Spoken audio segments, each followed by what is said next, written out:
오늘처럼 당황스러운 날이 없네요. 이렇게 늦어가지고 하여튼 조금 늦었지만 되도록 열심히 말씀드리도록 하겠습니다.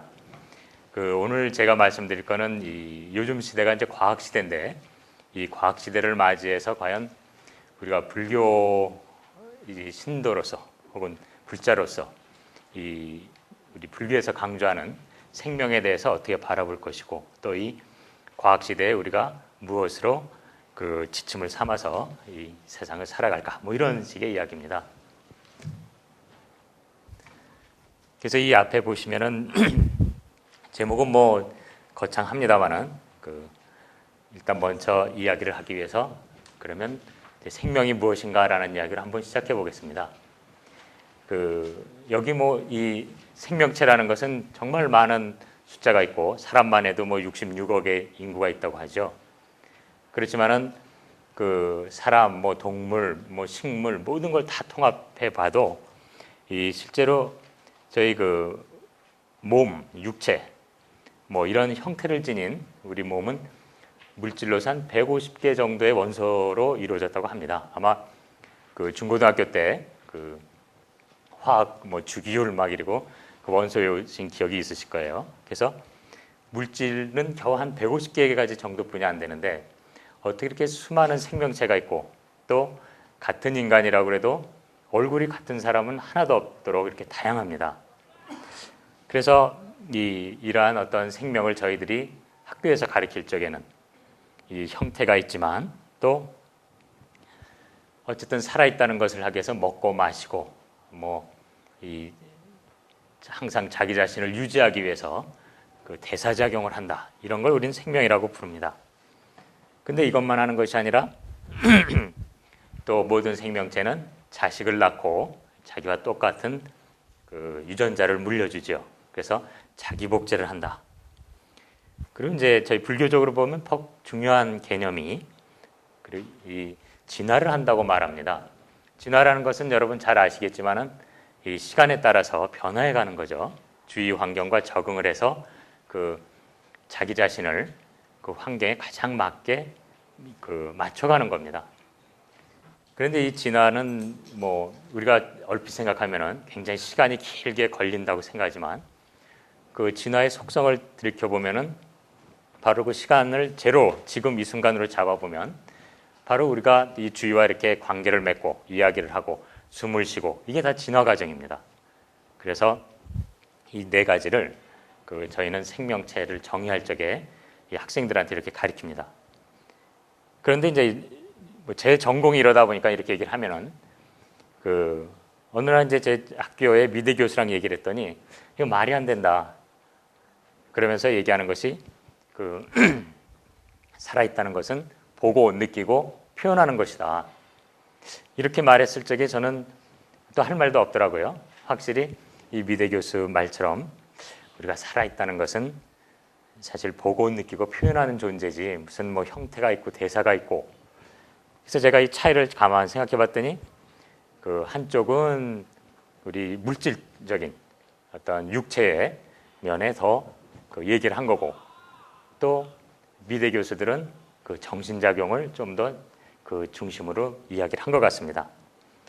어쨌든 그걸 이렇게 보면서 제가 느낀 것은 결국 대상이란 건 우리가 바라보는 대로 존재하는구나.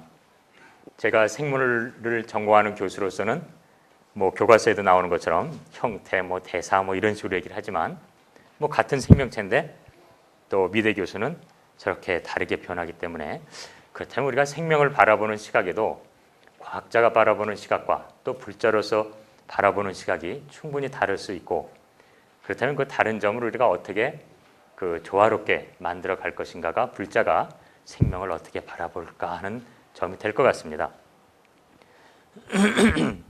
그래서 일단 이런 부분을 염두에 두실 때 우리가 생명과학이다, 생명조작이다 그런 이야기 많이 듣습니다. 그럼 그때 생명이 정말 생명일까? 저는 그런 것 같지는 않아요. 저희 과학자가 다루는 생명은 사실 생명체를 다룹니다. 이 생명체라는 건 여기 이 슬라이드 앞에 보이는 것처럼 생명 현상을 나타내는 물체죠. 그래서 줄여서 말하면 생명체도 되고 생물도 되고 다 그렇습니다. 그런 반면에 우리가 이제 보통 뭐 섞어서 쓰지만 생명이라는 것은 그러한 생명체를 나타나게 생겨나게 해줄 수 있는 어떤 바탕. 그래서 뭐 불성, 근본, 자성, 혹은 뭐 기리오, 진리오, 생명이다. 어떤 성경에는 그런 식으로도 표현되는데 어떤 뭇 중생, 뭇 존재들의 근원을 생명이라고 부르는 것이고 그것에 바탕을 두어서 나타난 것이 생명체가 아닐까 생각합니다. 그래서 생명과학에서 과학에서 다루는 건 생명을 다루는 것이 아니라 생명체를 다룹니다. 물체를. 그리고 이 생명이 뭐냐 그러면 또 과학은 사실 대답을 못하죠. 그래서 이 생명체와 생명 구분할 수 있어야 되는데요. 그럼 이 과학에서 다루는 생명이 생명체라면 생명체의 특징이 뭘까 생각해 봤습니다. 여러분은 생명체의 특징이 뭐라고 생각하세요? 생명체. 어떻게 보면 과학이 다루는 게 그런 것이고 우리 뭇 중생은 생명체라는 형태로 존재하는데 제가 면역학을 하다 보니까는 뭐 여러 정답이 있겠습니다만은 생명체의 특징은 개체 고유성이 아닐까. 여기 66억의 인구가 있지만 다 나라는 생각이 있습니다. 누구도 같은 사람이 없어요. 한 배에서 나온 형제들도 다 다릅니다. 또 우리 보기에 지금 저 법당 밖에 날아다니는 저 잠자리들도 사실 하나하나가 다 자기의 삶이 있고 자기의 태어남이 있고 죽음이 있어요. 그래서 저는 이 생명체의 가장 큰 특징이 이 개체 고유성, 줄여 말하면 개체성, 개성, 우리 불교식으로 말하면 아상이 될 수도 있겠습니다. 그러고 보면 모든 생명체는 아상을 가지고 있는 것 같아요. 그것이 생명체로서 아상이 없는 생명체가 없는 것 같습니다. 그래서 그것이 이제 어우러져 있는 게 이제 생태가 되고 그것에는 또한 마치 각 생명체가 개체 고유성이 있는 것처럼 생태계에서는 또 종간 고유성이 있죠. 그래서 이 개체 고유성에 대해서 제가 조금 더 바라봐야만 생명체를 좀 더 이해할 수 있지 않을까. 그래서 일단 생명 현상의 특징은 개체 고유성이고 우리 개체가 다 하나하나 다르다는 것은 다양하다는 걸 또 의미하기도 하죠. 그래서 이것은 동전의 양면의 말입니다. 그러면 이러한 그 개체 고유성과 다양성이 어디서 올까를 잠깐 생각해 보면 일단 현대 물리학, 천체 물리학에서 생각하는 우주, 우리의 지식으로 생각할 수 있는 우주는 약 150억 년 전에 대폭발을 통해서 일어났다고 합니다. 빅뱅이라고 하는. 뭐 이것이 맞느냐 틀리냐 떠나서 현재 인간이 생각할 수 있는 최고의 지식으로 얻어낸 현 시점의 결과인데요. 우주가 저렇게 탄생을 하고 그 후에 쭉 시간이 지르면서 또 이 지구가 태어나서 또 시간이 막 흘러서 생명체가 나타나고 그러다가 더 시간이 지나면서 포유류가 나타나고 저 포유류 안에는 또 더 시간이 끝에는 인간이 있고 그 인간 끝에는 바로 우리들이 이렇게 앉아 있는 거죠. 결국 우리가 이 자리에 앉아 있기 위해서는 최소한 나의 부모 쭉 거슬러 올라가면 얼마만한 시간이 있는 겁니까?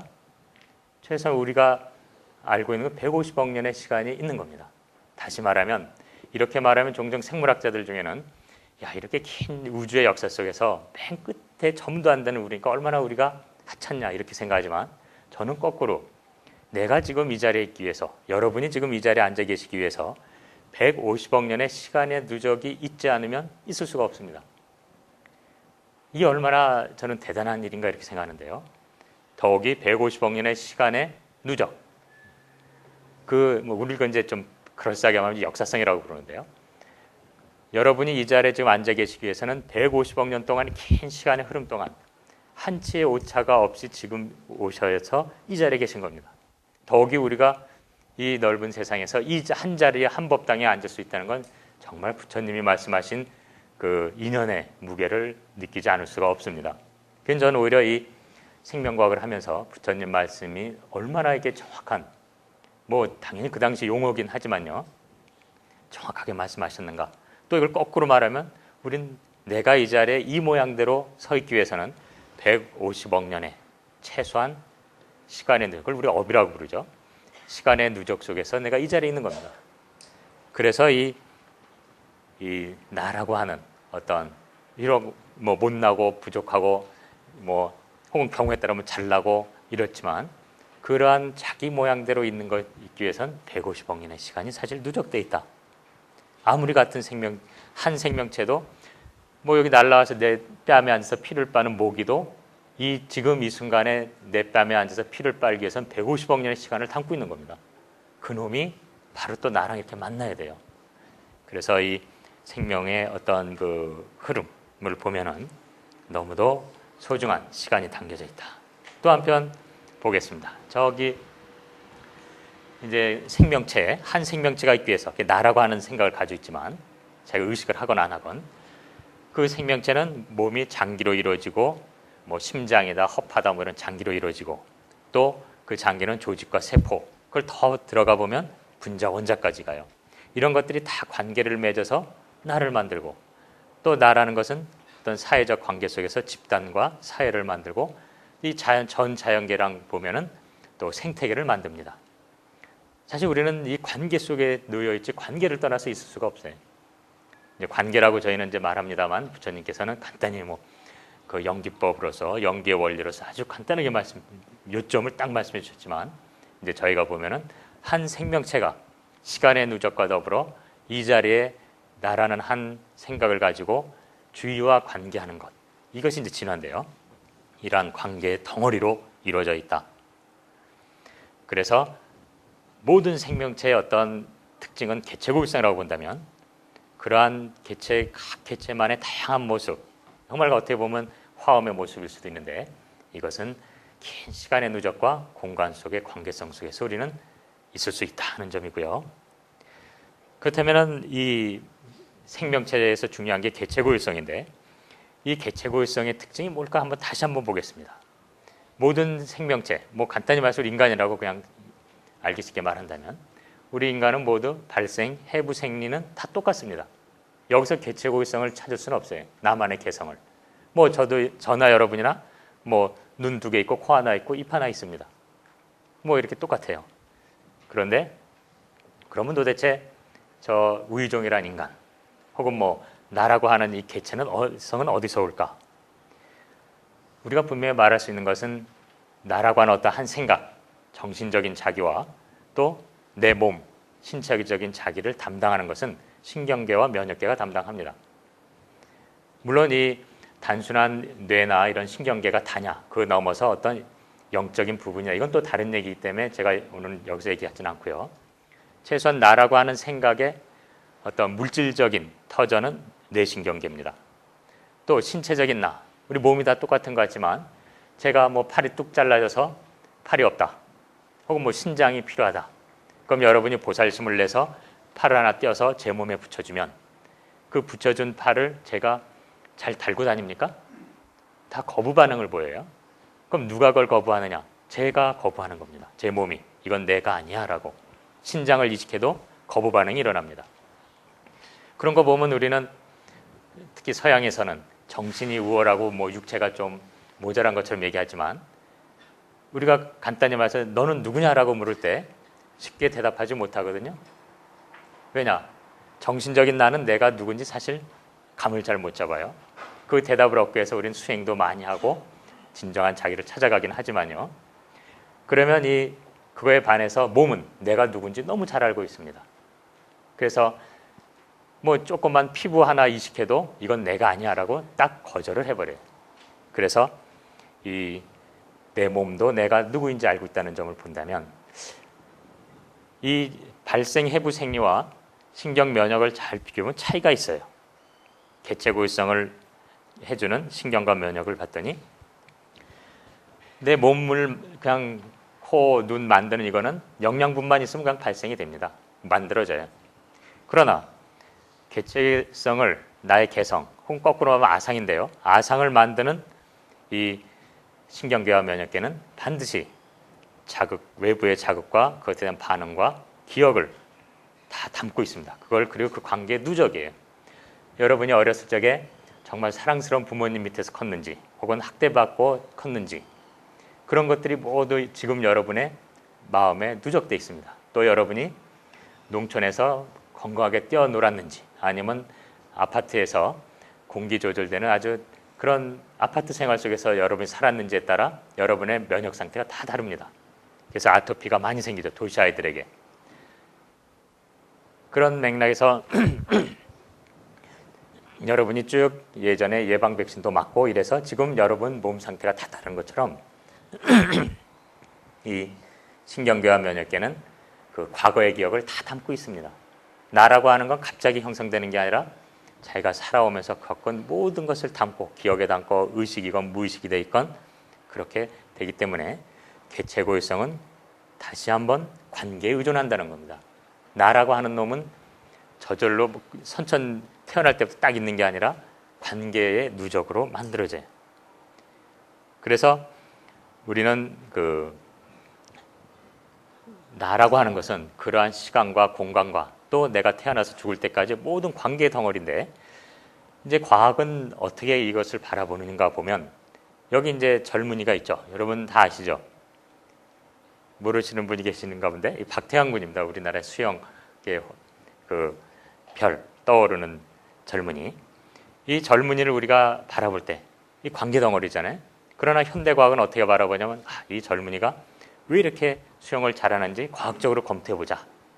그러면은 뭐 팔도 있고 다리도 있고 다 있겠지만 일단 그 심장이 참 좋구나. 이렇게 해서 몸의 여러 장기 중에 심장을 떼어내고 심장이 왜 이렇게 잘 움직이는가 봤더니 심장 그 조직이 참 좋구나. 이래서 또 심장 조직을 이렇게 잘라봅니다. 그럼 이 심장 조직이 왜 이렇게 좋은가 봤더니 심장 세포가 참 좋구나. 그럼 심장 세포가 또 왜 이렇게 좋은가 봤더니 뭐 우리말로 하면 씨가 좋구나 이렇게 됩니다. 이 DNA 유전자죠. 이렇게 현대과학은 이 덩어리 전체를 이렇게 그 부분으로 들어갑니다. 관계를 잘라 들어가는 거죠. 그러다 보니까 조금 문제가 있지 않은가. 그래서 제가 예를 하나 가져왔습니다. 이 앞에 있는 것들이 모이면 뭐가 되죠? 예, 여러분은 이제 된장찌개를 아시니까 된장찌개라고 그러지만 서양 사람한테 이걸 보여주면 된장찌개라고 그럴까요? 사실 몰라요. 근데 우리는 압니다. 모두 모여 하면 된장찌개가 돼요. 그러면 그러한 구성 성분이 모여서 관계했을 때 정말 맛있는 새로운 맛이 나오지 않습니까? 우리가 배고플 때 필요한 건 저 맛있는 된장찌개지 뭐 구성 성분이 아니에요. 구성 성분을 안다고 해서 된장찌개 맛을 우리가 알 수 있는 건 절대 아닙니다. 그러나 이 과학은 그렇게 부분으로 들어가는 거예요. 여러분 또 된장찌개 중에 누가 끓여준 된장찌개 좋아하세요? 예, 제가 늘 강조하지만 또 어머니 손맛이 있어요. 그렇다면 관계에서도 관계를 통해서 새로운 것이 구성 성분과는 전혀 예상할 수 없는 게 나오지만 그러한 관계도 또한 바람직한 관계가 있다는 겁니다. 우리가 그냥 관계라고 해서 다 똑같은 게 아니라 어머니 손맛처럼 된장찌개 맛이지만 바람직한 그 맛. 그래서 이것도 똑같은 나무로 만든 의자인데 작가에 따라 전혀 모양이 틀려요. 분위기도 틀리고 또 이번에는 같은 작가가 만든 건데 똑같은 구성 성분은 나무지만 하나는 의자고 하나는 그릇입니다. 그래서 이렇게 그 구성 성분만으로는 얘기가 어려워요. 여러분 이 비행기가 F-20이라는 비행기입니다. 미국이 워낙 첨단 비행기라고 해서 우방국에도 팔지가 않아요. 일본에도 안 팝니다. 워낙 좋은 비행기라고. 근데 이거 생각해보면 쇳덩어리를 잘 이렇게 만들어서 공기와 관계를 생각해서 기름을 넣으니까 날아다녀요. 이 비행기죠. 근데 여러분 저 밑에 있는 작은 자동차 보이시죠? 안 보이면 노안이 오신 거고요. 그래서 제가 할 수 없이 저도 노안이 와서 확대해 드리겠습니다. 지금 자동차가 있어요. 그럼 저 자동차도 쇳덩어리를 똑같이 휘발려서 가는 거예요. 하나는 비행기고 하나는 그 자동차입니다. 비행기로서의 의미가 있고 자동차로서의 의미가 있어요. 근데 바로 저 아랫동네에서 저 산 위에 스님을 뵈러 올라갈 때 여러분한테 필요한 건 뭡니까? 어느 쪽이에요? 자동차 타고 올라가죠? 비행기로 올라가세요? 바로 뭐 스님 뵈러 뒷산에 갈 적에 사찰에 갈 때 자동차 몰고 갑니다. 그때 필요한 건 자동차지 비행기가 아니에요. 아무리 비싼 비행기라도. 그래서 의미는 이건 비행기라는 의미. 이거는 자동차라는 의미지만 가치는 또 다른 의미를 갖습니다. 그리고 그런 것들은 관계성 속에서 또 나타나게 돼요. 그래서 사실 우리가 불교적 생명을 말할 적에 생명이란 무엇이냐 하는 것은 굉장히 관념적인 질문입니다. 즉 의미, 뭐 비행기가 뭐냐, 우리가 뭐 비행기 뭐 구조 알고 뭐 그 어떻게 만들고 알 필요가 있어요? 내가 그때 내 이 필요한 이것이 비행기고 차고 이 의미를 알아서 내가 필요할 때 쓰면 되는 거지. 그래서 사실 생명이란 무엇이냐 하는 질문은 학자들이나 따지라고 그러고, 우리에게 더 필요한 질문은 내 생명의 의미가 뭘까? 의미 혹은 내 삶의 의미가 뭘까 하는 질문이 더 소중한 거라고 저는 생각합니다. 뭐 생명이 뭐 어쨌건 뭐 어째요. 내가 일단 생명으로 존재하는데 중요한 건 의미가 뭘까? 그래서 그것을 생각해 보면 뭐 이제 어려운 말은 끄집어내고요. 그래서 이 생명 자체를 뭐 철학자나 과학자들은 생명이 뭐냐라고, 그걸 우리가 이제 거대담론이라고 그러는데요. 그런 식으로 매일 관념적인, 그러니까 공허한 탁상공론만 하고 있어요. 그러니까는 생명이 뭐냐, 내가 누구냐 이런 것이 체험이 아니라 철학적인 접근을 할 때 벌써 인류의 역사에 아직도 딱 정답이 없어요. 체험하지 않은 한. 그러나 체험이란 건 개인의 내 삶의 문제로서, 이 내 삶의 의미로서 다가올 때 절절한 것이기 때문에 저는 생명을 논할 때 그렇게 거창하게 얘기보다는 내 삶의 의미가 뭐냐라는 걸로 얘기해야 된다고 봅니다. 그래서 여기서 잠깐 과학과 이제 그런 점을 하기 위해서, 아까 그랬잖아요. 된장 그 성분들이 막 모여서 된장찌개라는 맛있는 새로운 맛이 나오는 거, 이런 거를 요즘 그 복잡계 과학이라는 데서는 창발 현상이라고 부릅니다. 이머전스, 떠오름 현상입니다. 순수 말로는. 저기 보면 재료들이 막 있다가 B번에 가면 막 관계를 맺어요. 그러더니 C에 가서 거기서 전혀 새로운 의미가 떠오르는 겁니다. 그렇게 떠오른 의미는 다시 그 구성 성분의 관계에 영향을 미쳐서 또 스스로가 또 변해요. 끊임없이 변해가는 겁니다. 관계 속에서. 이런 현상을 우리가 창발 현상이라고 부르고, 이걸 다루는 게 복잡계 과학입니다. 또 하나 제가 생명을 말할 적에 첨단 이 복잡계 과학이란 건 뭐 실제 활성화된 게 이제 21세기 들어와서인데요. 생명 현상을 이해할 때 프랙탈 구조라고 말합니다. 프랙탈, 아마 들어보신 분 계실 거예요. 프랙탈이란 건 뭐냐면은 자기 반복을 통해서, 반복입니다. 전체이면서 부분이고 부분이면서 전체인 관계를 프랙탈 구조라고 불러요. 이 말 많이 들어보셨죠? 전체이면서 부분이고 부분이면서 전체다. 뭐 사실 일미진시 함시방 뭐 이런 게 다 그런 표현이니까요. 그래서 이게 그런데 무슨 말이냐? 저 별표에 그 선분이 하나를 있는데 쭉 선분이 하나 있으면 가운데를 손가락을 이렇게 당겼다고 생각하면 전 별 모양이 되는 거죠. 근데 같은 선분을 똑같이 가운데로 손가락으로 이렇게 당겼어요. 그럼 또 저런 모양이 나옵니다. 지금 앞에 보이는 것처럼. 그걸 반복하는 거예요. 반복하고. 계속 반복해서 내려가면 맨 밑에 있는 그림이 되는데요. 그 옆에 사진은 실제 살아있는 바이러스의 전자현미경 사진입니다. 보다시피 그 바이러스의 전자현미경 사진이나 뭐 선 하나 긋고 가운데로 손가락을 이렇게 당긴, 이걸 그냥 반복만 했을 때 나온 모습하고 똑같아요. 그리고 여기서 중요한 것은 반복성과 더불어 이 빨간 원을 보면 큰 원에 있는 구조나 그 다음 원에 있는 구조나 똑같이 생겼거든요. 그래서 큰 모양이나 작은 모양이나 모양이 똑같다. 그래서 우리가 스케일이 척도에 상관없이 모양이 똑같기 때문에 이걸 척도 독립성이라고 부릅니다. 그래 프랙탈 구조는 뭐 저렇게 큰 모양이나 작은 모양이나 그 모양이 다 담겨져 있다. 이거를 한번 꼭 기억해 두세요. 어쨌든 여기서 중간에 간단히 마무리해보면, 생명체는 육체, 물질을 매체로 해서 개체 고유성이라는 생명 현상을 나타낸다는 거고, 이렇게 100몇 가지뿐이 안 되는 물질로 이루어진 이 다양한 생명체의 자기만의 고유성은 프랙탈과 이 복잡계, 카오스라는 관계 속에서 일어나는 현상이다. 그렇다면 나라고 하는 아상, 개체 고유성은 원래 우의종이란 게 있어서 우의종이가 태어난 게 아니라 그렇게 만들어져 온 거죠, 관계 속에서. 그래서 구체적 실체가 없는 관계로부터 나온다는 점이고요. 그것은 다양하게 나타난다. 그리고 이제 그러한 것들이 어우러진 게 생태계인데, 생태계는 아까 말한 것처럼 모든 생명은 주의와 적응하는 겁니다. 그래서 살고자 하는 게 본능이에요. 그런 맥락에서 뭐 제가 나중에 뭐 차이와 차별은 나중에 말씀드리기로 하고, 이제 여기까지 생각해 본다면 한번 이 과학 시대를 통해서 우리가 한번 생각해 보겠습니다.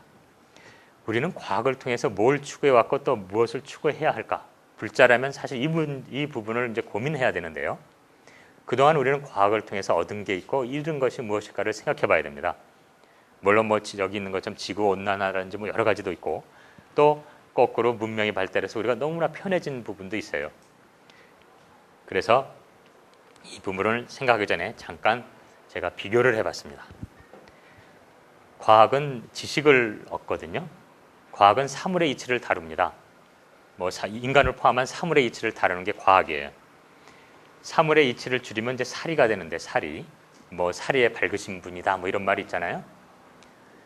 그리고 이 사물의 이치에서 밝혀낸 게 사실입니다. 사실, 팩트라고 부르죠, 영어로. 그래서 과학은 팩트를 얻고 지식을 만드는 체계입니다. 그러나 불교, 뭐 다른 종교도 마찬가지겠습니다만, 불교에서는 지식이 아니라 지혜를 추구하죠. 그리고 종교는 진리를 말합니다. 그래서 진실을 말해요. 진실, truth. 그럼 여러분, 사실과 진실의 차이는 뭘까요? 우리가 그 사실하고 진실이라 이렇게 말하는데, 뭐가 사실이고 뭐가 진실이죠? 그 차이가 뭐예요? 뭘 진실이라고 그러고 뭘 사실이라고 그럽니까? 분명히 말이 다른데, 그리고 사실은 사리에 의한 것일 거고 진실은 진리에 의한 것일 텐데, 이 종교는 사실을 다루는 것이 아닙니다. 진실을 다루지. 그래서 뭐 제가 오늘 늦었기 때문에 여러분들 질문하고 막 답을 말하라고 괴롭히지 않고 제가 말을 할게요. 이 사실이란 것은 우리의 믿음에 불과한 겁니다. 믿음. 물론 모든 것은 믿음으로 시작하지만 진실이란 것은, 진리란 것은 시대나 문화에 상관없이 항상 우리가 공감하고 수용하고 받아들일 수 있는 게 진실인데, 사실이란 것은 시대에 따라 변합니다. 그냥 우리 믿는 거예요. 여러분, 제가 여기에다가 뭐 하나, 만약에 이거 깨지니까 안 넣어요. 이거 탁 놓으면 이게 하늘로 올라가야 떨어져요.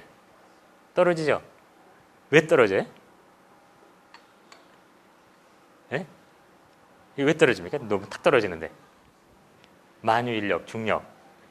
그러면 이게 만유인력이다, 중력이다. 답안지에 그렇게 쓰면 점수 딱 주거든요. 근데 여러분, 이게 만유인력에 의한 건지 중력에 의한 건지 어떻게 알아요?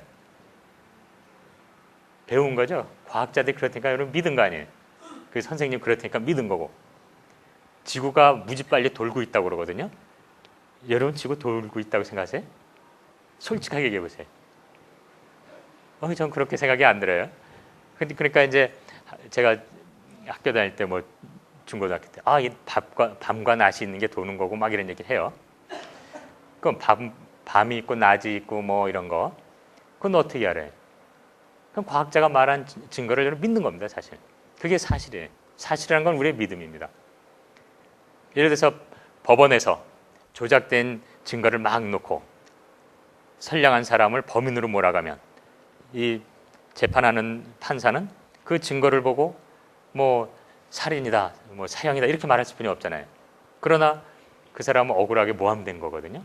진실은 그 사람은 사형수가 아닙니다. 그러나 증거가 있어서 사람들이 믿어버리면 그거는 그 사람은 악인이 돼서 사형당하는 거예요.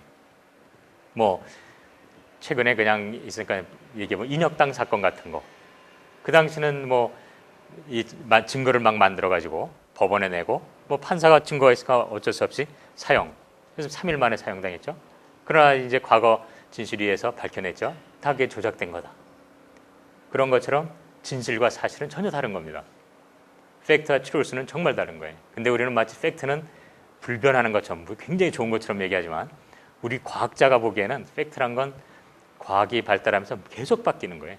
그걸 이제 우리가 반증적 이해라고 부르지만 그런 뭐 하고, 그래서 여러분이 사실과 진실을 그건 구분할 수 있어야 된다. 사실에 대한 것은 지식이지만 지혜는 시대와 문화를 떠나서 다 공감되는 것을 다루는 거고. 근데 중요한 건 과학은 아까 말한 것처럼 관계를 끊고 들어가요. 그리고 대상을 분석할 수 있는 대상, 유물적으로 바라봅니다. 물질, 기계로 보는 거야, 생명체를. 그러나 부처님이 말한 것처럼 종교 지혜는 관계 덩어리로 봅니다. 영기적 존재로. 근데 이제 특히 재밌는 것은 현대 과학은 그래서 욕망의 만족을 위해서 작동합니다. 이 지식 체계는. 그래서 생산성을 높이고 편리함을 함으로써 돈도 내고 우리가 사고 막 이래서 잉여 가치를 만들면서 자본주의의 자본을 창출하는 아주 좋은 수단이 됐어요. 그래서 요즘처럼 신자유주의 시대에 있어서는 이 과학기술을 통해서 뭐 국익이나 돈을 벌자 이렇게 해서 이제 가치지향적이 되죠. 가치, 돈에. 그러나 여러분 아시다시피 부처님은 그 욕망의 만족보다는 뭐 욕망의 비움이랄까, 욕망을 저는 이제 그 닫지 않고 열린 욕망이라고 표현하지만 어쨌든 일반적으로 욕망의 비움을 말합니다. 그래서 여기서 추구하는 것은 어떤 뭐 돈이나 명예나 뭐 국익이나 이런 게 아니라 생복, 삶의 의미를 추구해. 제가 아까 의미와 가치는 다르다고 그랬죠. 뭐 엄밀한 의미에서 많은 뭐 또 얘기가 되겠습니다만은. 그래서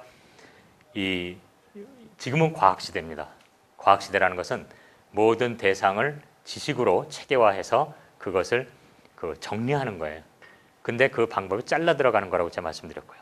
그러나 우리 불자들은 그것이 아니라 지혜를 추구하는 거고 관계로서 사물을 보고 욕망의 비움의 자세를 갖는 거죠. 그러나 이 세상에 뭐 얻는 게 있으면 잃는 게 있죠. 이 현대 과학이 나쁜 게 아니고 정말 우리가 거꾸로 우리가 주인이 됐으면 너무나 좋은 방법이지만 이 과학에 우리가 워낙 과학이 무조건 다 우리를 잘해줄 거라고 생각할 때 우리는 굉장히 매우 폭력적 상황에 빠지게 됩니다. 종교도 마찬가지죠. 지금 이 자리에 일상의 삶을 부정하고 막 관념적인 것 쫓아다니다가 비현실적이 되는 것처럼. 그래서 제가 여기서 한번 얘기를 하겠습니다. 부처님은 철저한 비폭력을 말씀해 주셨어요. 심지어 그 석가족이 멸망할 적에도 폭력을 들지 않았습니다. 세 차례나 길목을 지키면서 다시 한번 생각해라 뭐 이렇게 했지만 나중에 그 업보 혹은 인과를 받아들이셨는데 부처님이 그토록 말씀하신 게 비폭력이라면 제가 과학이 굉장히 폭력적일 수 있다고 말했는데 그렇다면 그거를 말하기 전에 먼저 폭력이 뭔가를 한번 생각해 봐야 되겠습니다. 어떻게 보면 제 오늘 강의의 가장 중요한 포인트이기도 한데요. 여러분은 뭘 폭력이라고 생각하세요? 우리가 정말 신체적인 폭력, 정신적인 폭력 혹은 인간들이 생명을 소중함을 모르고 동물에 대한 어떤 학대, 폭력 너무나 많은데 여러분 뭘 폭력이라고 말하십니까? 평소에. 뭐 이것도 제가 또 늦은 죄로 여러분을 괴롭히기 전에 제가 그냥 고백을 하면서 제가 이제 불자로서 이렇게 부처님이 정말 비폭력이고 이 자기 친족이 멸족당함에도 칼을 들지 않고 할 수 있는 그 가르침이라면 폭력이란 게 뭘까? 저는 그래서 제가 내린 결론은 폭력은 이 세상은 존재는 관계로 이루어져 있는데 그 관계를 단절하거나 왜곡시키는 것, 즉 아까 그랬죠 바람직한 관계가 있는데 그걸 왜곡시키는 것은 다 폭력이 아닐까. 우리는 모두 관계로 이루어졌습니다. 부모, 자식. 예를 들어서 부모님이 자식 잘 되라고 야단칠 때 그 부모와 자식의 관계가 엄연히 있고 이 얘가 내 자식으로서 정말 잘 되길 바라는 마음으로 야단치고 때린다면 저는 그 폭력이라고 생각하지 않아요. 그러나 아무리 뭐 머리 하나 톡 때리는 거라도 내가 막 화가 나가지고 마침 애가 있으니까 애를 탁 때린다. 그거는 부모 자식의 관계가 이미 끊어진 상태고 자기 화풀이 대상이 된 거죠. 아이들은 금세 알아요. 그런 거. 그런 식의 야단은. 그랬을 적에 그 폭력을 당하는 데서 굉장히 억압으로 작용하는 겁니다. 우리가 자라면서 심리적인 여러 가지 어려움도 이런 폭력의 대상이 됐을 때 폭력은 관계의 단절이나 왜곡입니다. 저는 불자로서 그렇게 생각하는데 근데 여기서 특히 중요한 것 폭력은 강자만 행사하는 걸까요? 저는 그렇게 생각하지 않아요. 제가 부처님 말씀을 이렇게 생각하면서 보니까 결국 폭력은 관계의 단절과 왜곡이라면 이 약자들도 체념하거나 혹은 단념함으로써 폭력을 행사할 수 있다는 겁니다. 부처님께서는 우리의 그 영기적 모습, 다시 말해서 뭐 요즘 말로 말하면 우리의 관계성을 철저하게 봐서 그 관계성에 대한 그 인식을 하라는 건데 그렇다면은 약자들도 내가 약자니까 뭐 저렇게 나 삐졌어 그래 화내고 가고 혹은 뭐 부부관계에서도 뭐 남편이 스트레스 주니까 혹은 부인이 스트레스 주니까 삐져가지고 말을 안 하고 이런 건 폭력 행위예요. 여러분 불자라고 해서 무조건 참는 게 좋은 게 아니에요. 자기 얘기를 하는 소통을 해야 됩니다. 배우자와 혹은 뭐 연인과 혹은 자식과 참는 게 능사가 아니에요. 이 소통을 해야 되는 것은 관계 개선을 위한 거고 적극적인 그래서 저는 최소한 제가 불자라서 명확히 말씀드릴 수 있는 건 부처님은 결코 소극적인 삶의 자세가 아니라는 것. 우리가 이제 일반인들은 밖에 나가 보면 뭐 불자다 그럼 뭐 명상이나 하고 세속을 끊고 뭐 산속에도 이렇게 생각하더라고요. 그게 아닙니다. 이 부처님은 바람직한 관계, 그게 출발은 나부터 하지만 나와 너가 다르지 않다면 내 육식과의 관계에서 바람직한 관계인지 그걸 위해서 적극적으로 살라는 가르침이기 때문에 당연히 그렇게 사는 삶 자체가 비폭력이죠. 왜냐하면 내 주위에 혹은 내 안에 바람직하지 않은 관계가 폭력이라면 그것을 바로 잡아라고 제대로 네가 관계를 봐서 이 인과에 대해서 불매해서 어둡지 않고 깨어 있어서 그걸 바로 살아라 하는 것은 매우 적극적인 삶, 내 이웃과의 삶, 내 안의 삶을 살아라는 것이기 때문에 그것이야말로 진정한 비폭력이다라고 저는 생각합니다. 그러면 우리가 일상생활에서 이 폭력이 어떻게 자리 잡고 있는 걸 한번 봐야 돼요. 제가 아까 한 생명체 있을 때 저런 관계 구조가 있다라고 간단히 말씀드렸는데 이 폭력은 발끝에서 머리끝까지 존재합니다. 우리 삶 속에는. 뭐 생태 파괴 이런 거에서부터 혹은 집단 어떤 사회 내에서는 뭐 인종차별, 성차별, 종교 간의 갈등 이런 거 다 다양성을 인정 안 하고 저건 저런 거야. 뭐 여자는 이래, 남자는 이래 이렇게 해서 그냥 범주화를 시키고 하나만 하면 저건 뭐 남자라서 그래, 여자라서 그래. 혹은 뭐 심지어 지역 감정에서도 이건 뭐 경상도 사람, 전라도 사람 이래. 이런 식의 그 범주화가 일반화를 시켜서 그 관계를 끊어가는 뭐 심리적인 것도 있고 신체적도 있고. 근데 과학에서 말하는 건 사실 더 중요한 그 맨 밑에 있는 저 신약, 신소재, 지혜모, 원폭 이런 폭력 관계입니다. 그럼 쉬운 예로 하나 들어볼게요. 여러분 나노 뭐 요즘 많이 얘기하죠. 나노 테크놀로지. 그래서 뭐 나노공학이다, 뭐다. 그래서 뭐 굉장히 요즘은 나노 치아까지 나왔어요. 뭐 근데 제가 생각해보면 우리는 그거 볼 때 진짜 황당한 얘기거든요. 여러분 진폐증 아시죠? 탄광에서. 진폐증이란 건 탄광에서 노동하시는 분들이 아주 작은 먼지가 폐에 들어와서 쌓이는 거예요. 왜냐하면 우리 몸은 너무 작은 입자는 배출을 못합니다. 이 세포들이 다뤄야 되기 때문에. 그래서 그런 작은 입자들이 몸 안에 쌓일 때 폐가 돌처럼 굳어서, 왜냐하면 돌가루가 쌓이기 때문에 사망에 이르는 건데 나노 파티클이라는 건 그 먼지보다 더 작은 거예요. 근데 그런 걸 막 여러분이 뭐 나노 치약이다 뭐다, 실제로 나노도 들어있지 않지만 어쨌든 나노 치약이다 막 뭐 해서 써봐요. 나노가 그거는 세포, 워낙 작은 세포들로 막 들어가거든요. 어떻게 배출하겠어요, 여러분? 그래서 나노 테크놀로지가 굉장히 그 세상에 얻는 게 있으면 잃는 것처럼 위험한 겁니다. 그래서 우리는 그걸 계속 경고하지만 이제 마케팅, 자본주의나 이런 데서는 그걸 막 멋지게 선전해요. 그리고 또 연구비도 타고 그러니까. 그러다 최근에 사실 우려하던 사실이 나타났죠. 얼마 전에 한 몇 주 전에 중국에서도 나노 무슨 하는 공장에서 일하시던 여성분들이 막 사망하고 병에 걸리는 게 뉴스에 나왔어요. 처음으로. 뭐 우리는 다 예상했던 것들입니다. 그래서 물론 과학자가 그래서 이 나노 입자가 얼마나 이 세포에 독성이 있는지는 같이 지금 연구하고 있어요. 지금 또 대책도 마련해야 되니까. 그러나 일반인들에게는 그런 얘기가 전달이 안 되고 있습니다. 이런 것처럼 사실 이 폭력, 바람직한 관계를 이렇게 왜곡하는 모습은 우리 발끝에서 머리까지 있습니다. 잠깐 잘 생각해 보면. 근데 그러한 폭력의 기원을 보면 집단 이기주의나 인간만을 위한 거나 그러한 그 관계의 왜곡이 있어요. 그래서 이제 대표적인 그게 이제 이종장기 개발이 있는데 제가 이것은 간단히 넘어가겠습니다. 왜냐하면 그거 뭐 쉽게 말하면 내가 뭐 장기가 필요하니까 다른 동물의 장기를 만들어서 내 안에 집어넣어 살자. 아마 뭐 최근에도 무슨 돼지 만들었다 이런 얘기 들어보신 적 있을 거예요. 그러면 와 정말 와 저거 대단하다. 곧 이종장기 나오겠다 생각하시겠지만 이게 좀 황당한 얘기입니다. 이종장기를 얘기하기 전에 간단히 이것만 생각해 보시면 돼요. 여러분 에이즈 들어보셨죠? 광우병, 또 뭐 사스, 뭐 요즘 신종플루, 뭐 많이 들어보셨을 거예요. 그러면 이 관계를 생각하지 않은 분들은 그럴 거예요. 과학자들도 마찬가지예요. 관계를 생각하지 않는 과학자들은 뭐 이종장기하고 에이즈나 광우병, 사스, 신종플루가 무슨 상관관계야? 다른 건데. 혹은 항생제 내성 슈퍼박테리아, 우리 음식에 막 들어있어요. 그러나 이런 것들이 우리가 불자라면, 관계성, 부처님이 우리에게 명확히 보여준 연기적 관계를 아는 사람이라면 이종장기 개발 뭐 이런 연구가 다 뭔가가 관계가 있는 거예요. 제가 그걸 간단히 말씀드릴까 합니다. 에이즈는 지금 밝혀진 거는 원래 원숭이의 병이었습니다. 걔네들은 같이 바이러스랑 지나기 때문에 이 에이즈 바이러스, 원숭이에서 에이즈는 그렇게 크게 치명적이진 않아요. 그냥 잘 어울려 사는데, 그게 아프리카의 풍토병으로 있다가, 이 아프리카의 풍토병으로 있던 것이 1980년대 초에 미국을 통해서 인류계 내로 들어왔습니다. 이 에이즈 바이러스는 면역세포를 죽여버려요. 그러다 보니까 아까 그랬죠. 신체적인 나를 담당하는 건 면역계라고. 근데 신체적인 나를 담당하는 세포가 죽어버리니까 무아의 상태가 되는 거예요.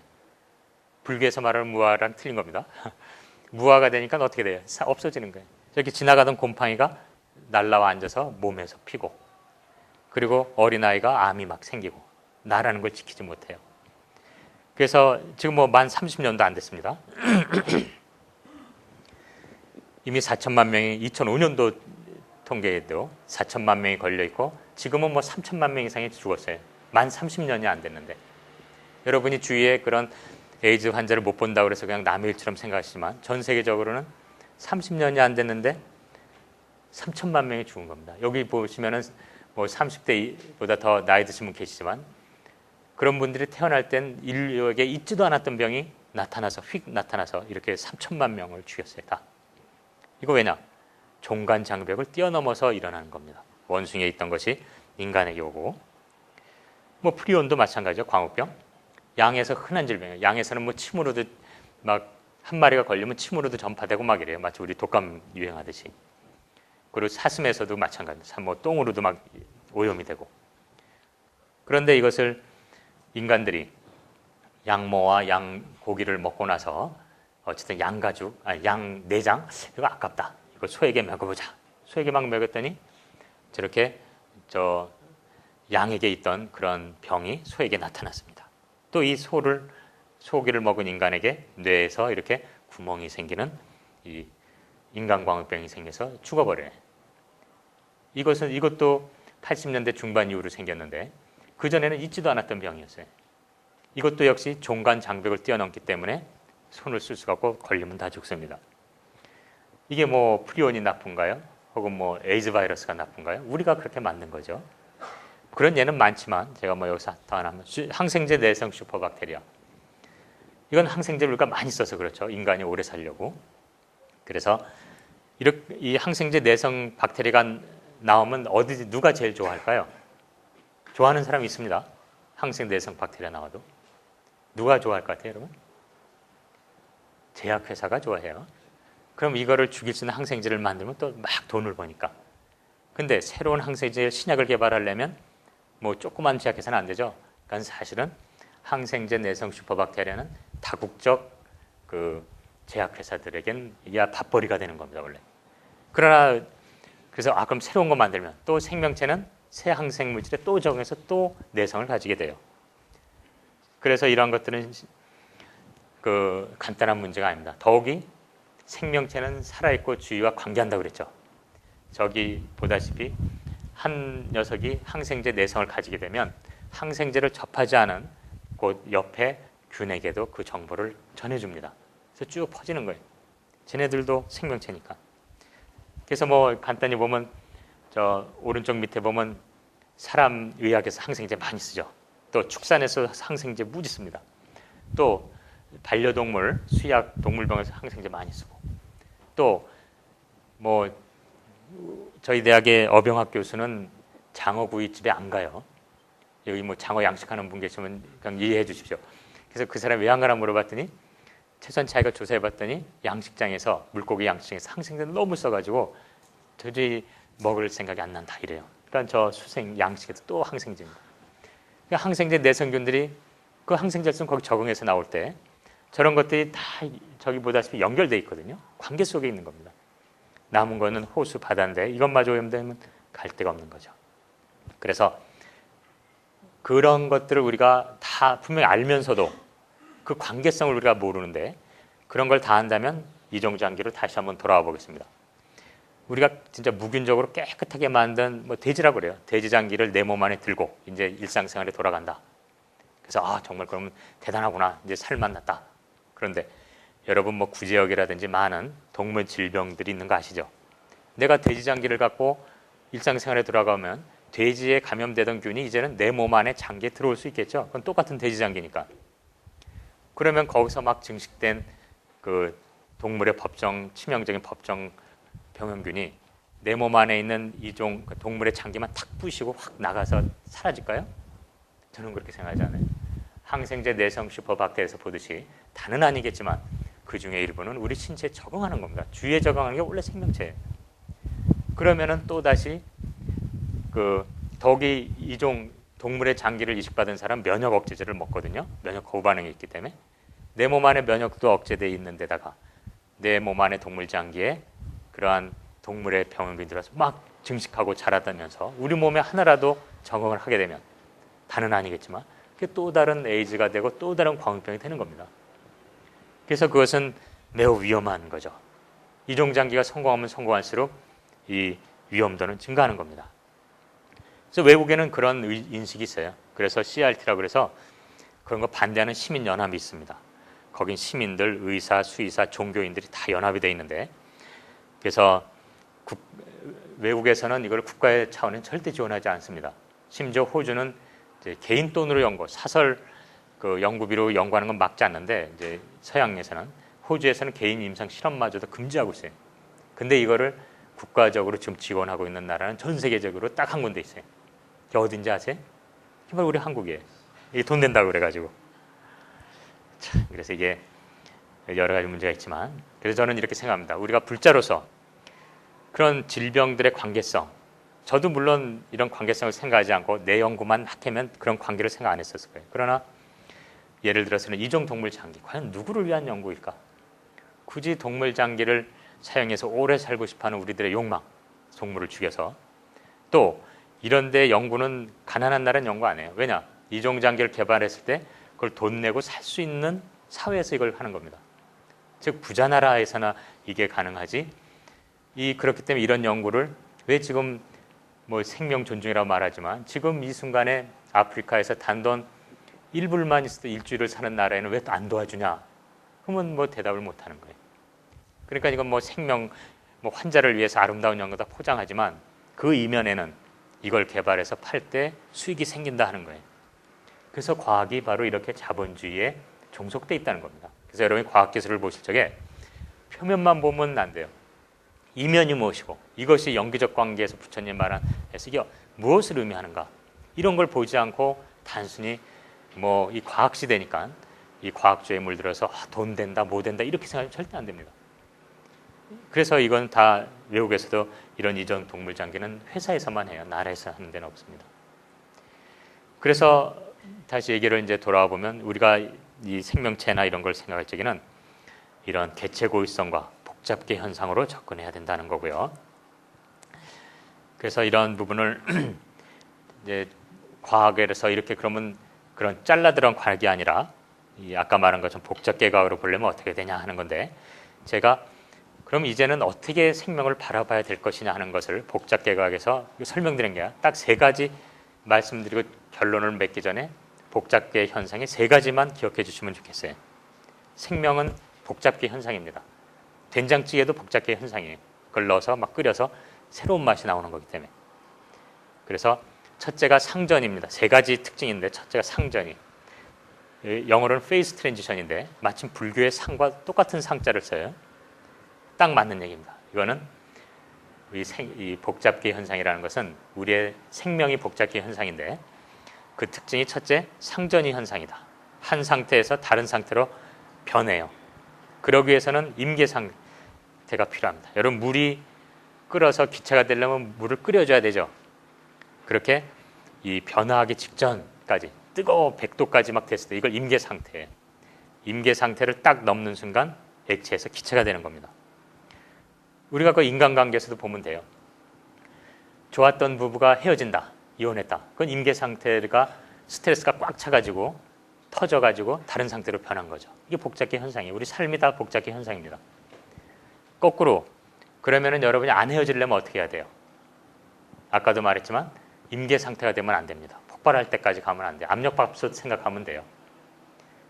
그래서 이 불자라고 참지 말고 늘 가정싸움을 해야 됩니다. 그런데 치열하게 하는 게 아니라 김을 빼는 수준에서 서로. 그래서 자기 스트레스도 얘기하고 상대방 스트레스도 들어주고 그리고 뭐 티격태격 하면서도 가야 건강한 부부지, 나는 부처님 앞에 불자로서 내가 이래서는 안 돼 이러면서 막 허벅지 찔러가면서 참으면 그게 어떻게 돼요? 임계 상태가 돼서 나중에 폭발하는 거예요. 뭐 다 똑같아요 우리. 그러니까 폭발하기 전에 김 빼기를 해라. 어쨌든 이런 상전이는 이 상이 확 변하면서 창발 현상이 일어나는 거고, 두 번째 특징이 아까 말한 것처럼 척도 독립성입니다. 이거는 큰 현상이나 작은 현상이나 똑같다는 거예요. 프랙탈 구조에서 제가 아까 별 모양에서 말씀드렸죠. 그래서 왜 중국의 한 도시가 다 망가지는 지진이 있어도 그걸 예측을 못하냐? 그럼 조금 흔들리는 지진이나 도시가 망가지는 지진이나 똑같아요. 그러니까 이 지질학자 구분을 못해요. 그럼 언제 그렇게 크게 지진이 되고 작은 지진이 되냐? 그 지진이 일어날 때 그 초기 조건, 처음 시작의 조건이 어떻느냐에 따라 큰 지진 되고 작은 지진이 됩니다. 그래서 우리가 그거를 나비 효과라는 말 들어보셨을 거예요. 나비 효과란 건 처음에 작은 것이지만 그게 어떻게 번질지 모르는 겁니다. 그래서 근데 이제 이런 척도 독립성을 그 산불도 마찬가지인데 그거를 그리면은 저런 그래프로 나와요. 산불이 큰 놈은 횟수는 적기 때문에 그래프를 그리면 저렇게 오른쪽 그래프로 나옵니다. 그거에 반해서 이제 사람 수나 사람 키 같은 거는 최홍만 씨가 아무리 크다 해도 5m가 돼요? 아니죠. 특정 범위 내에 있기 때문에 그거는 이제 정규분 저런 거는 복잡 현상이 아닙니다. 그래서 여기 재밌는 거는 우리가 마음 공부를 해서 깨닫는 것도 그래프를 그려보면 저 위에 사람 스타일일까요? 산불 스타일일까요? 산불 스타일이 돼요. 정말 부처님처럼 큰 깨달음 얻는 대선사들의 숫자는 적습니다. 근데 뭐 그냥 우리 살아가면서 매일 하는 건, 그리고 아까 상전이 척도가 척도 독립성, 세 번째가 부익부 빈익빈입니다. 이것은 뭐 몇 사람만 건너도 우리가 다 한다 이런 내덕 부조에서 나온 거지만 잘 나가는 거는 더 잘 나간다는 거예요. 즉 내덕을 연결할 때 보면 여러분이 홈페이지를 어디다 내 홈페이지를 만들겠다. 그래서 홈페이지를 연결할 때 저 구석에 아무도 안 온 데다 여러분 홈페이지를 만들진 않잖아요. 뭐 네이버나 뭐 야후나 이런데. 그러다 보니까는 잘 나가는 데는 더 잘 돼요. 그러다가 어느 상태가 되면 확 다른 상태로 변해서 부익부 빈익빈이다. 그래서 생명 현상뿐만 아니라 인식, 삼도, 복잡계 현상이 되고 세 가지 특징은 상전이 척도불변, 부익부 빈익빈. 그럼 이걸 어떻게 적용할 수 있는 것이냐? 여러분 저 왼쪽 그림은 프랙탈 이미지입니다. 아까 말한 프랙탈, 컴퓨터로 간단한 걸 막 반복해서 나온 그림이 저 왼쪽 그림이에요. 멋있잖아요. 오른쪽은 만다라입니다. 여러분 잘 아시다시피 선사들이 깊은 명상에 들어가서 자기 존재의 근원, 자기 근본자성과의 어떤 체험을 형상화한 게 저 탱화인데, 저 만다라에도 보면은 큰 부처님 있고 작은 부처님 계속 반복돼서 들어가잖아요. 그러한 반복성이 있습니다. 그래서 이 관계성과 개체고유성을 보면 최소한 생명체는 모두 개체고유성인데 이것은 내가 태어나서 죽을 때까지의 내 모든 삶이 누적돼 있다는 거고, 그러나 여러분의 몸은 아까도 말했지만 150억 년의 시간의 누적이 있습니다. 그걸 다루는 학문들이 많이 있습니다만 시간은 누적되지만 나라는 개체는 태어나고 죽어요. 그러나 나는 150억 년의 시간을 담고 있습니다. 내 안에는 내 부모가 담겨져 있어요. 내 안에는 내 자식이 담겨져 있습니다. 그러나 나라는 한 개체는 태어나서 죽어요. 예를 들어서 부처님 말씀이 2500년을 이어서 쭉 내려왔죠. 근데 어떤 뭐 2500살 먹은 사람이 있어 계속 누가 와서 얘기해 준 건가요? 그렇지 않음에도 불구하고 여러분이 부처님 말씀을 이렇게 이어받는 것은 왜 그렇죠? 그러한 부처님 말씀을 전달해 주는 분들이 태어나서 죽고 전달해 주고 태어나서 죽고 계속 개체의 생과 사는 반복됐지만 그 하나는 쭉 내려온 겁니다. 마찬가지로 나 개인은 태어나서 죽고 죽지만 내가 지금 이 자리에 서 담은 150억 년의 시간과 또 나로 말미암아 빚어진 시간은 그대로 마치 부처님 말씀 내려가듯이 이어져 가는 게 있는 거예요. 그렇기 때문에 우리 정신은 내 몸을 바탕으로 생겨난 것은 그러한 그 나라고 하지만 사실 이건 태어나서 죽을 때까지 짧은 납니다. 그것에 비해서 마음은 뭐 초등학교 친구 만날 때 곧 어린 시절 돌아가는 좀 나이를 안 먹죠. 그러나 그런 점을 염두에 두고 우리가 그렇다면은 내 안에 갇힌 나만의 삶이 아니라 정말 150억 년의 시간을 담고 있는 나, 내 안에 부모, 내 안에 할아버지, 내 자식을 모두 만나는 방법, 그 관계성을 연기적 관계를 체득하는 방법, 그게 우리가 내 생명과 삶이 복잡계라면 그것도 복잡계 현상이라서 제가 여기 이렇게 써놨습니다. 첫째, 깨달음, 그런 깨달음도 복잡계. 아까 이 부처님 이 사람 그래프가 있었죠. 깨달음, 복잡계 현상이라면 첫째 상전이가 있을 것이다. 상전이를 불가에서는 깨달음이라고 부릅니다. 그래서 무명의 상태에서 부처님의 상태로 자기가 깨닫는 그러한 중생의 상태에서 부처의 상태로 상태가 변할 수 있는. 그러기 위해서 상전이가 일어나려면 가장 중요한 게 뭐라고 그랬죠? 임계 상태, 임계 상태. 물을 미지근하게 끓여봤자 기체가 안 됩니다. 터질도록 아주 빵빵하게 변할 때까지, 혹은 뭐 간단히 생각하면 부부가 헤어지는 거 생각하면 돼요. 헤어지기 직전까지 그 스트레스 상태까지 돼야 뭐 헤어지지, 뭐 그냥 쉽게 헤어지지는 않잖아요. 그러한 임계성이 있을 때 깨닫는다는 겁니다. 근데 옛 선사들은 그걸 너무 간단히 말했어요. 뭐 저 자신도 제 은사 스님으로부터 가나선을 지도받았습니다만 항상 강조하시는 말씀이 머리 굴리지 말고 은산철벽에 갇힌 듯이 해라. 은산철벽에 갇혔으니 뭐 방법이 없죠. 답답만 한 거죠. 근데 그게 공부라고 그래요. 그러니까 예전에는 그런 이게 무슨 공부예요? 공부도 아니다. 그리고 딴 데로 가요. 그게 아니라 답답한 게 공부예요. 왜냐? 답답하고 답답하니까 이게 그 답답함이 꽉 터질 때까지 가는 거. 그 임계 상태까지 가고, 그게 임계 상태까지만 자기가 했으면 떨어지는 뭐 거의 다구름 소리건 뭐 깨지는 기왓장 소리건 탁 상전이가 일어나는 겁니다. 그러니까 이게 선사들이 너무나 이 요점을 우리 아이지 와서 복잡계 과학이다 뭐다 뭐 통계 물리다 막 나오지만 거기에 나온 말을 한마디로 말해줍니다. 두 번째가 척도 독립이라고 그랬어요. 큰 대지진이나 작은 지진이나 사실 속성이 똑같다. 대소 현상에 차이가 없다는 겁니다. 그것도 선사들이 그랬죠. 야, 깨닫는 거 별거 아니야. 세수하면서 코 만지기야. 사실 우리 세수할 때 다 코 만지잖아요.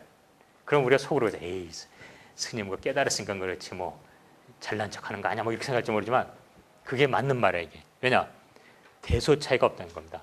큰 대선사의 깨달음이나 내가 뭐 오늘 오면서 사실 이제 빨리 오려고 차선도 막 위반했는데 속으로 아이고 내가 차선 위반하니까 뒷사람이 좀 놀랬겠구나. 그러지 말아야지. 이런 작은 깨달음. 이것과 속성이 다르지 않다는 거예요. 우리는 뭐 진짜 대선사의 깨달음은 뭐 이 근기가 무지 좋고 우리는 무지 나빠서 안 돼 이렇게 생각할 게 아니라 속성은 똑같다는 겁니다. 속성은. 그러나 다른 건 있죠. 크게 깨달거나 작게 깨닫거나 그걸 결정하는 건 초기 조건이라고 그랬죠.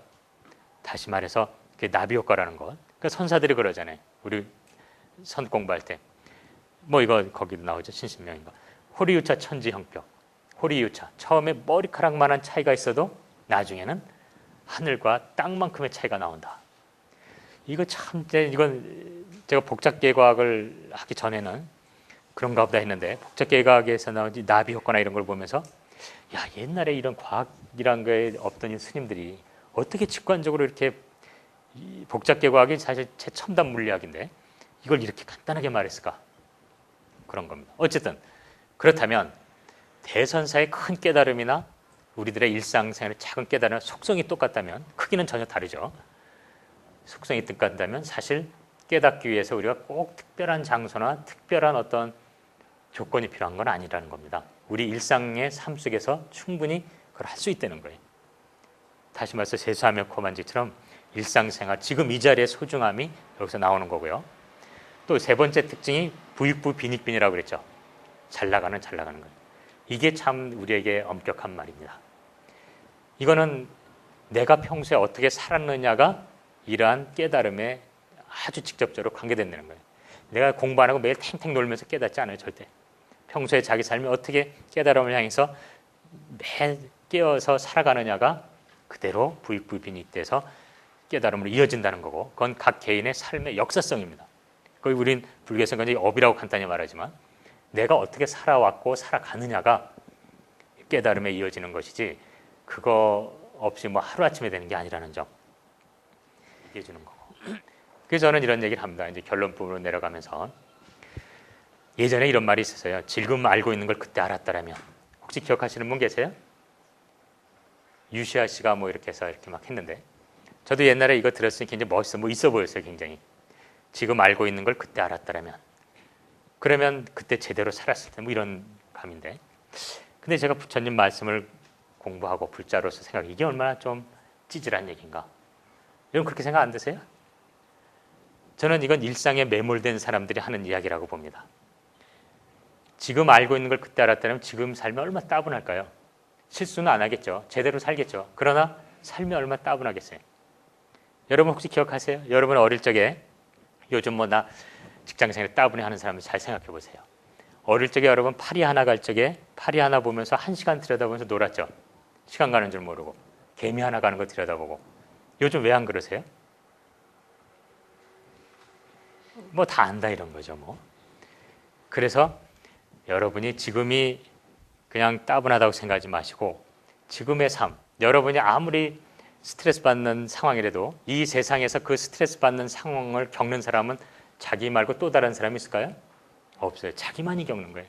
나만의 개체고의성입니다, 그게. 그래서 그렇게 생각해서 자기 삶을 들여다보면 자기의 일상생활이 항상 어릴 때처럼 새롭고 경이로운 겁니다. 내 생각 하나 바꿀 때 이제 이거 다 알아, 이건 뭐 따분한가, 이렇게 길들여지지만 않는다면 내 삶은 항상 새로운 거다. 그래서 이제 두 번째가 좀 이상한 얘기. 세상이 아는 만큼 보인다고.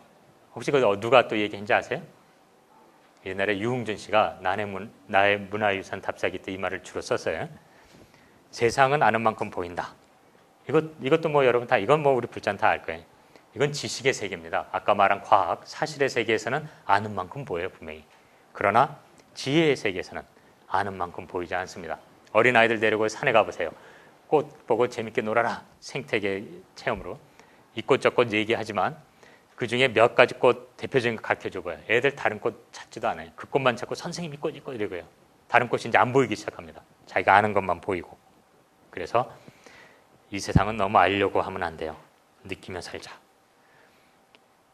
그렇기 때문에 제가 그러한 어떤 일상의 반복 삶에서 자기가 그렇게 길들여지지만 않는다면 매 순간이 다양하고 정말 행복하다는 것이고요. 그게 진정한 신통과 기적이라고 봅니다. 부처님께서 우리 말씀해 주신.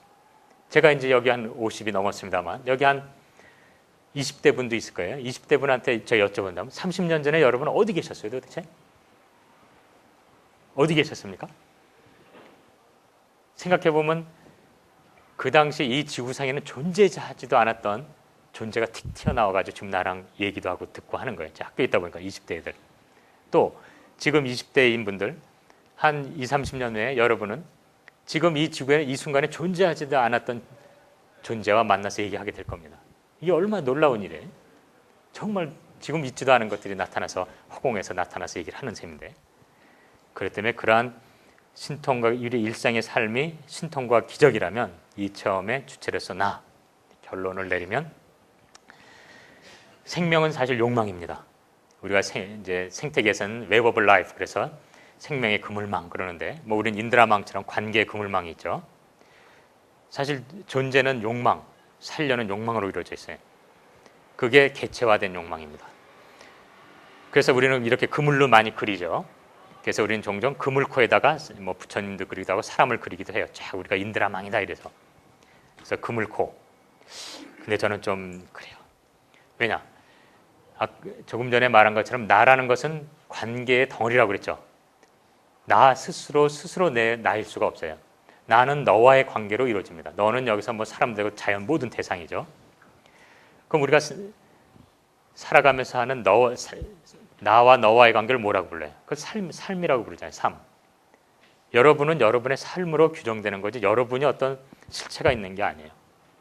그렇다면 지금 이 자리에 주어진 것은 여기 우의종이라고 서 있지만 우의종이가 있습니까? 아니에요. 여기는 우의종의 삶이 존재하는 겁니다. 여긴 이 자리에 주어진 나는 내가 아니에요. 여러분은 여러분이라고 생각해요. 여러분이라는 건 실체가 없어요. 여러분의 삶이 그 관계 덩어리가 지금 이 자리에 존재할 겁니다. 그렇다면 그물코일까요? 내가 나를 그릴 적에 그물코에 그려야 될까요? 그물 눈에다 그려야 될까요?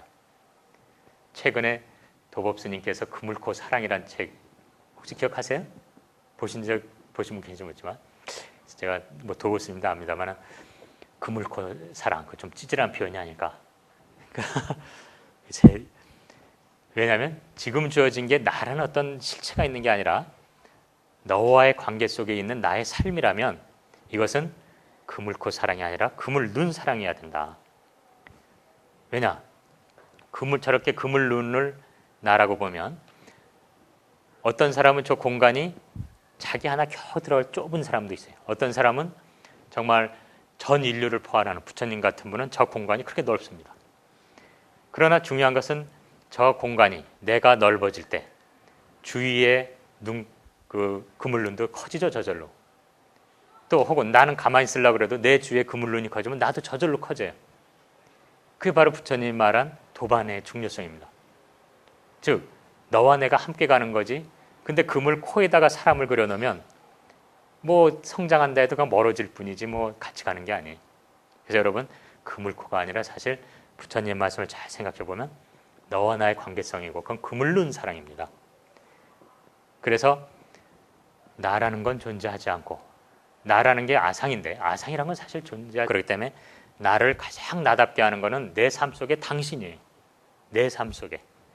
여러분 배우자가 나를 스트레스 준다 생각하시죠? 절대 아니에요. 가장 나를 나답게 하고 나의 가장 큰 스승이 자기를 힘들게 하는 사람입니다. 그래서 이러한 그물 눈으로 자기를 표시해 본다면 사실 너와 내가 함께 가는 것이기 때문에 그 성경에 이런 기절이 있어요. 내 이웃을 내 몸같이 사랑해라. 전 예전엔 그게 참 예수님답지 못한 말이라고 생각했습니다. 진짜. 자기를 희생해서 십자가를 못 박히셨다는 분이 너를 희생해서 내 이웃을 사랑하라 하지 그러지 않고 내 이웃을 내 몸과 같이 사랑하라. 근데 부처님도 가만 보니까 차타불이 뭐 이러면서 그 자리이타 이런 말도 쓰고 예수님하고 비슷한 얘기를 하셨더라고요. 근데 내가 그래서 이 가나선을 하고 부처님 말씀 알고 보니까 이 말이 너무나 맞는 말이에요. 자리이타라는 말이. 내가 만약에 희생을 해서 우리 옆 사람을 위해서 희생을 하고 멋있어 보이잖아요. 나를 희생해서 이웃을 도와주면 또 그분이 또 옆 사람 다 하고 나면 여기 맨 마지막에 남는 게 뭐가 남아요? 오직 희생자만 남습니다. 그래서 내가 잘 되는 게 너가 잘 되는 거고 너가 잘 되는 게 나가 잘 되는 거예요. 다만 시작은 우리는 나부터 시작해야 되죠. 그래서 자기를 사랑할 수 있는 사람이 남을 사랑할 수 있는 겁니다. 그래서 저는 이렇게 말합니다. 우리가 부처님 말씀을 통해서 이 과학시대를 살아가면서 이 세상을 바라볼 때 결국 분명히 인정해야 될 건 생명체는 우리 모두 각자의 그 개체고유성을 지니고 욕망하면서 사는 겁니다. 그러나 이 욕망이 열려 있을 때 너와 내가 함께 간다는 것을 그럴 때 우리 각자는 중심이 되는 거예요. 그걸 존중해 줄 수 없고. 근데 그러한 나만의 너와 나의 관계를 무시하고 하는 그물 코에 앉은 놈들 이런 것들은 욕망이 닫혀져 있고 자기중심적이죠. 중앙이 아니라 이런 삶을 해서는 그런 거고. 그래서 저는 이렇게 말합니다. 사랑은 그물을 넣은 사랑이다. 그리고 적극적으로 욕망해라. 단 열린 마음으로. 근데 이 말했더니 다른 불교 모였더니 스님이 허들짝 놀라시더라고요. 아니 어떻게 욕망 이런 걸 이렇게 하라고 그러냐. 근데 이거 사실 별말 아니에요. 이게 뭐 머무르지 않고 마음을 내어라를 그냥 그럴싸하게 쓴 것뿐이에요. 놀라실 필요 없습니다. 그래서 뭐 응무소주 이생기심 이런 얘기예요. 그러니까 그러나 그물 넣은 사랑이다. 그래서 뭐 저는 이 생명이란 건 뭐 우리가 유마거사처럼 침묵할 수뿐이 없겠지만 생명체는 구멍이고 왜냐하면 우주도 구멍으로 설명이 되거든요. 검은 구멍, 흰색 구멍, 벌레 구멍 그리고 인간은 공간입니다, 사실. 나라고 하는 사람이란 건 우리는 뭐 실체가 있다고 생각해요. 이건 열려 있는 공간인데 단지 관계로 가득 찬 공간이라는 것. 나라는 이 우의종이라는 이런 빈 공간, 열려 있는 공간을 무엇으로 채울 건가는 여러분의 몫입니다. 그것이 아까 제가 복잡하게 쭉 보는, 그래서 그거를 임계 상태로 만들어서 하는 것이고 여러분의 몫이에요. 그래서 인간이란 건 뭐 호모사피언스다, 뭐 사운드 호모폴리티쿠스다, 혹은 더불어 살자, 그래서 호모심비우스란 말도 있지만 제가 불자로서 분명 말씀드릴 수 있는 건 서로 상이상존하는 동물이다.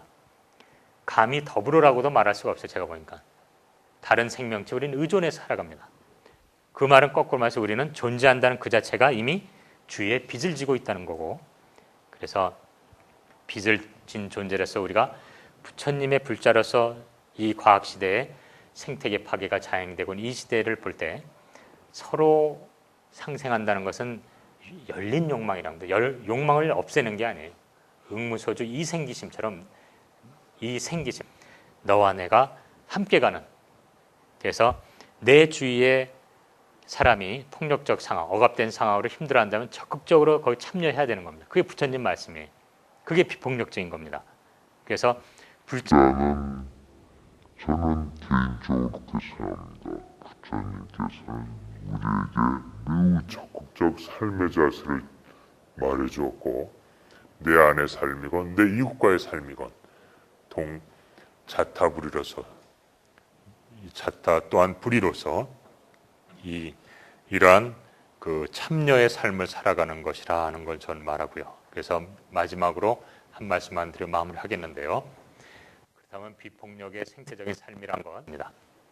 또 11.15.1, 그 이제 뭐 기독교에서는 범사에 감사라 이런 말로 표현되는데, 이걸 합치면 평범이죠. 평범한 게 도랍니다. 그럼 평범한 거하고 일반적인 거 어떻게 다르죠? 그 일반적인 거하고 평범한 거야 이런 말 쓰는데, 이 차이를 명확히 아셔야 평상심시도란 말의 뜻, 범사라는 뜻을 알게 되는 건데요. 뭐 평범한 거가 뭐고 일반적인 게 뭐죠? 그거 평범한 거야. 그거 일반적인 거야. 이거 잘 말씀해 드리면 제가 저녁 사드릴게요. 라고 기다리기 전에는 제가 또 너무 늦어가지고 죄송합니다. 일반적인 건 그냥 어느 시대나 집단 내에서 많은 사람들이 공유하는 게 일반적인 겁니다. 머저리티라고 그러죠. 다수. 그래서 그건 뭐 시대에 따라 달라질 수 있지만 대부분의 그 집단 내에서 하는 사람이 일반적인 거지만, 평범한 건 인류가 있을 때 늘 있어 왔던 일들, 이런 건 평범한 거죠. 늘 있어 왔던 거니까. 뭐 만나고 헤어지는 거, 혹은 뭐 태어나고 죽는 거, 혹은 그렇게 말하면 거기까지는 괜찮은데, 사실 평상시도나 겸상이 무지 어려운데, 살인은 평범한 걸까요? 아닌 걸까요? 일반적이진 않지만 평범한 겁니다. 인류가 있은 이후로 전쟁이건 개인적 살인이건 늘 있어 왔어요. 살인이라는 형태는. 그거 평범한 겁니다. 자, 우리가 그에 감사할 수 있을까요? 그것이 곧 도라고 볼 수 있을까요? 사실 이 평상심 시도 내지 이런 말들은 굉장히 저에겐 어려운 말이지만, 그래서 그러나 그것이 평범함을 바라볼 때 슬프고 기쁜, 이거 다 범사예요. 살아가면서 우리 슬픈 일 얼마나 많습니까? 상처받는 일 얼마나 많습니까? 그러나 그거에도 감사할 수 있는 것. 왜냐?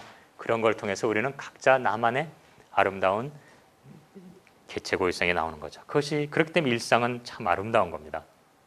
그래서 부처님은 일상에 감사하면서 스스로 갇혀 있지 않고 또 내 이웃 더불어가면서 끊임없이 체념하지 않고, 체념은 폭력입니다. 비폭력의 삶을 살아가라 하는 것이 저는 부처님의 말이라고 보고, 그래서 유명한 신학자는 욕망은 더 큰 욕망으로 치유되지 않는다고 나는 말을 했습니다. 그러나 저는 제가 불자로서 부처님이 말씀해 주신 것은 오직 그러나 열린 욕망으로 치유된다고 저는 생각합니다.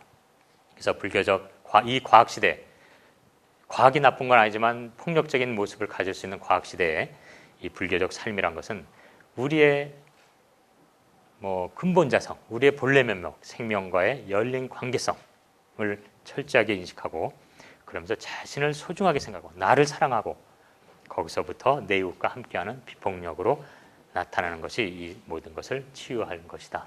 이 과학 시대를 살아가는 모습이라고 말씀드리고 제 이야기는 이걸로 맺겠습니다. 늦게까지 감사합니다.